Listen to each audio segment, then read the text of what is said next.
Hi everyone, my name is Justin Odisho, and in this video, I'm going to share 5 of the most powerful and useful tools in Adobe After Effects CC. So getting started, one of the most useful tools in After Effects is the Roto brush and rotoscoping options that you have here. Whenever you want to create a selection around an object, it can be very difficult in programs like Premiere Pro to actually select objects. There's not much ways to do it other than masking by hand or using tricky objects like keying. But in After Effects, you actually have this brush tool that you can double click on whatever layer you want. So when we paint in this selection, you'll see that After Effects does a really good job, as long as you have decent edges and contrast to work with, of figuring out what it is you're trying to select. It creates a really nice edge of something that would be very tedious to create by hand otherwise. And if you stretch out this area and freeze the selection to however long of a work path you want, After Effects will actually go through and try to create a selection of any moving objects that are expanding or moving and unfolding. After you do that, you can always go back and refine in the effects control panel things like the feathering and the contrast, and always go back and add more information for After Effects to see what you want to mask and what you don't want to mask. But I have a full separate tutorial explaining more carefully on how to actually roto brush and rotoscope something. But I just want to show you guys that After Effects roto brush and rotoscope tool can be really useful for masking and creating selections of objects. So moving on to another really useful tool found in After Effects is the ability to use expressions in your compositions. For example, a really simple basic one would be the wiggle expression. So let's say we open up the transform effects, so we can adjust the position, scale, opacity, all that. And we turn the stopwatch icon to turn on keyframe animation for the scale. Now, normally you'd just be able to click add a point, let's say at 100%, and then add another point on another point of the timeline to, let's say, bigger. So we slowly zoom in from 100 to whatever. But we can add expressions actually to do their own unique things automatically based on this language. So let me delete that and just actually hold Option on my keyboard while clicking the keyframe. And this time it's going to give me more options to choose an expression with all these different tools. So for example, I can type in wiggle and then parentheses, and I'll do 1, that's every 1 second. It can move 10 around. So when I play that expression, you'll see that it's starting to wiggle in weird ways based on this expression. So there's so many different cool expressions. This is just one small example of what they can do, but the possibilities are really endless when you get to typing out and combining and finding all of these different expressions that are available. It really is like a language of its own. So the next thing that kind of has to do with expressions, number 3, is the pick whip tool. The pick whip tool is similar in Photoshop to the group button, I'd say. It allows you to take the properties of any keyframes or expressions and use them to fill in the properties of another one or make them follow each other. So let's say, for example, we're working on a composition with some music or noise involved.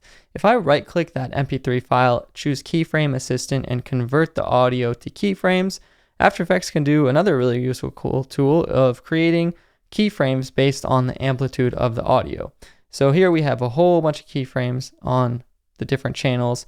And if I use the pick whip, I can use this information that we just created to make my other types of clips and properties animate based on those keyframes or make them react to the audio. So for example, if I open up the channels here, we have the slider keyframe. And if I click on something like, let's say, the opacity, and I hold Option to make sure we have those extra options, take this little spiral tool, click it, and make sure it goes to the slider that we just created there. You see it automatically creates this pick whip expression that'll make this layer follow the keyframes that are created here. So when I click play, we should see that the opacity is going to bounce up and down based on the song bouncing up and down.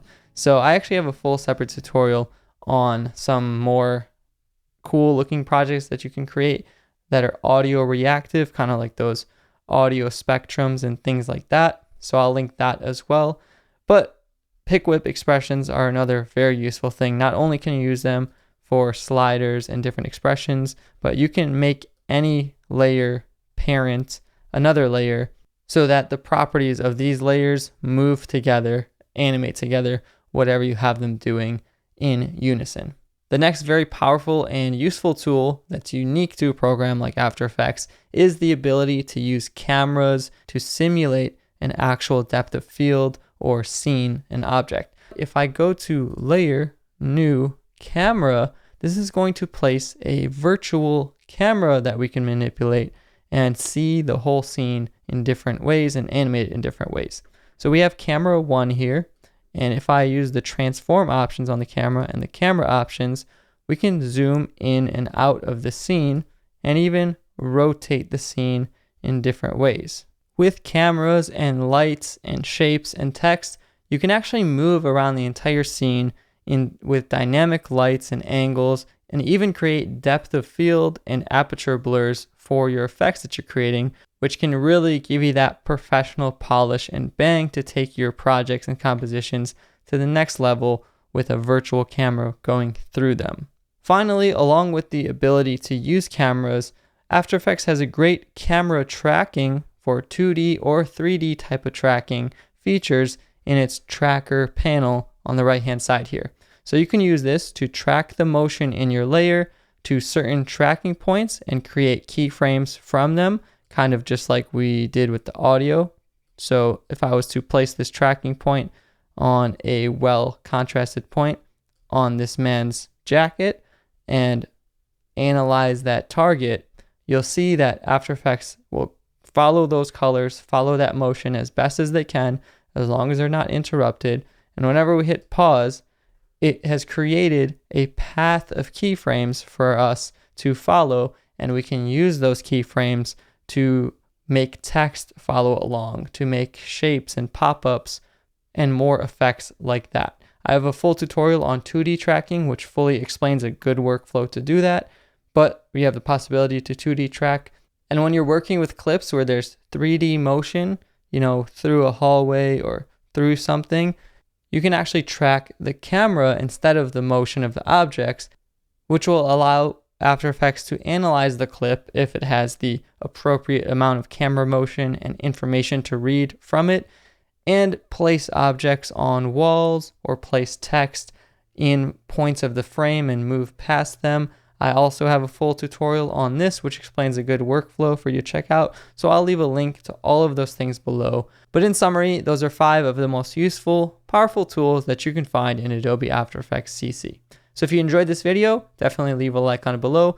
Let me know what you think in the comments, which tools that you enjoyed that I missed covering in this one. And check out my Adobe After Effects playlist for more tutorials and different projects and effects.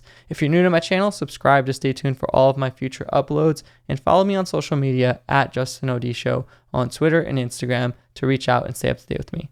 Thank you so much for watching, and I'll see you in the next one.